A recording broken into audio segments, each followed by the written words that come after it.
হে আল্লাহ, আমাদেরকে যারা নিষিদ্ধ ঘোষণা করেছে তারা যদি হকের পথে থাকে তাদেরকে সাহায্য করো, আর তারা যদি জালিম হয় তাহলে তাদেরকেই তুমি নিষিদ্ধ করার ব্যবস্থা করে দাও। দেশবাসীকে বলি নাই, যাকে বলার তাকে বলেছে। যার হাতে আসমান জমিনের চাবি, মাকালিদুস সামাওয়াতি ওয়াল আরদ, তাকে বলছি আল্লাহ, ওরা হকের উপর থাকলে ওদেরকে রাখো, আর না হকের উপর থাকলে তুমি তোমার বিচার তুমি করো। 4 দিনের মাথায় আল্লাহ তাআলা 11 জন শীর্ষ নেতাকে হারিয়েছে, 500-র মতো সহকর্মী হারিয়েছি, 5000-এর মতো সহকর্মী জীবনের করে চোখ কাটা, হাত কাটা, পা কাটা হয়ে পঙ্গু হয়ে গিয়েছে। হাজার হাজার মানুষ চাকরি হারিয়েছে, ঘর বাড়ি কুড়িয়েছে, দেশ ছেড়ে বিদেশে গিয়ে আশ্রয় নিতে বাধ্য হয়েছে সাধারণ সমর্থক কর্মীরা। 13.5 বছর সারা বাংলাদেশের সমস্ত দলীয় কার্যালয়গুলো সিলগালা করে বন্ধ করে রাখা হয়েছিল। আমাদের নিবন্ধন কেড়ে নেওয়া হয়েছে, যা ফিরে পাবো ইনশাআল্লাহ। লড়াই চলছে। শেষ মুহূর্তে দিশাহারা সরকার যখন জুলাই বিপ্লবকে সামাল দিতে পারছিল না, তখন চিন্তা করলো দুষ্টা জামাতের উপর দিয়ে দেই। তখন অগাস্টের 1 তারিখ আমাদেরকে নিষিদ্ধ ঘোষণা করলো। শুধু একটা কথা বলেছিলাম, তাদের ভাবনা এমন ছিল এই দেশ তাদের জমিদারি আর আমরা তাদের প্রজা, তারা মালিক, আমরা তাদের চাকর। দেশের 18 কোটি মানুষ চাকর। মানুষ নিজের ঘরে, নিজের অফিসে, নিজের মিল, ফ্যাক্টরি, ইন্ডাস্ট্রি, সেক্টর, কর্পোরেশনের যারা কর্মচারী তাদের সাথেও সম্মানজনক আচরণ করে, কিন্তু ওই সরকার দেশবাসী কারো সাথে কোনো সম্মানজনক আচরণ করেননি। ফলে দেশের সমস্ত মানুষ জুলাই বিপ্লবে নেমে এসেছিল।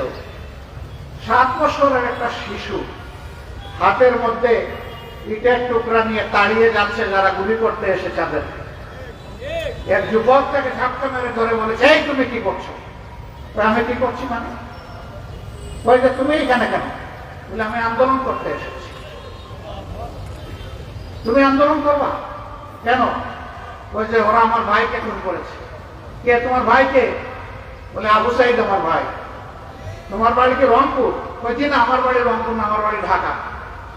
তো বলে যে আবু সাইদ তোমার ভাই হলো কিভাবে? বলে যে জাতিকে উদ্ধার করার জন্য লড়াই করে জীবন দিয়েছে সে আমার ভাই হবে না তো ভাই হবে কে? এই শিশুকে বলা হয়েছে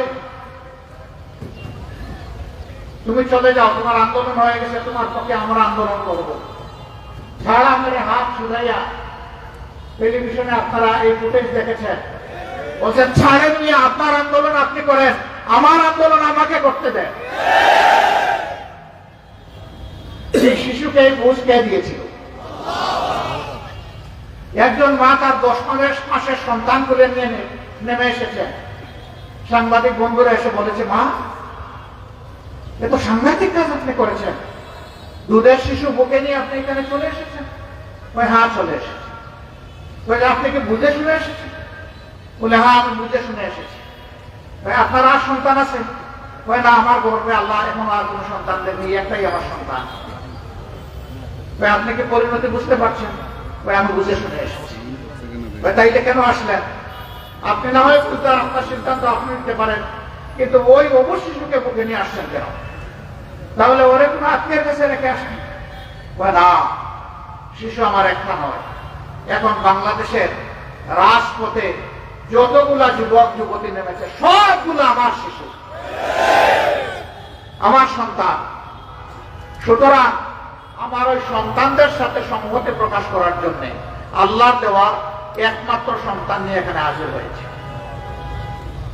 আবার প্রশ্ন করেছে, গুলি এসে যদি ফুল আপনাকে অথবা সন্তানকে করে দেয়? বলছে ইনশাআল্লাহ যদি করে দেয় তাহলে আল্লাহর পর আমাদের আস্থা আরো বেড়ে যাবে, কৃতজ্ঞতা আরো বেড়ে যাবে, আমরা শহীদের কাতারে সামিল হয়ে যাব। এটা ছিল বাংলাদেশ, এটা ছিল জুলাই বিপ্লব। ও ভাই, আমিও তো গত 24 বছর এখানে এসে সালাম দিতে পারলাম না। আমিও তো এই জালিম সরকারের হাতে 3 বার বন্দী হয়ে জেলে ছিলাম। আমার মতো অনেকেই দফায় দফায় জেলে গিয়েছে, বছরের পর বছর আমাদের জেলে কেটেছে। আমরা তো জাতির মুক্তি তো করে নিজের মুক্তি তো চিন্তা করতে পারিনি। উনাকে কোনদিন কোনো মানুষের ক্ষতি করতে দেখি নাই। আমাদের লোক হত্যা করার কোন প্রশ্নই ওঠে না। এরপরে জায়গা বদল করে আরেক জায়গায় চলে গেছে, যেটা 23 মাইল দূরে। 14 মাইলে পুষায় নাই, আমার 23 মাইল দূরে নিয়ে খুনি বানাইতে চাইছে। আল্লাহ রাব্বুল আলামিন সেটাও ব্যক্ত করে দিয়েছেন। আমি কেন বলেছিলাম যে আমি খুশি হব, আল্লাহ শুকরিয়া আদায় করব, কর্তব্য ছিলাম। আমার সম্মানিত ভাইরা, যদি আমাকে এই মামলায় ফাঁসাতো, তাহলে আমার শুধু ধারণা নয়, আমি সত্যের সাক্ষী হয়ে যেতাম। আলহামদুলিল্লাহ যে আমার সমস্ত সিনিয়র নেতৃবৃন্দ নির্দোষ। আমাকে যেভাবে ফাঁসানো হয়েছে, মিথ্যা পাবে তাদেরকে সেইভাবে মিথ্যা মামলায় ফাঁসানো।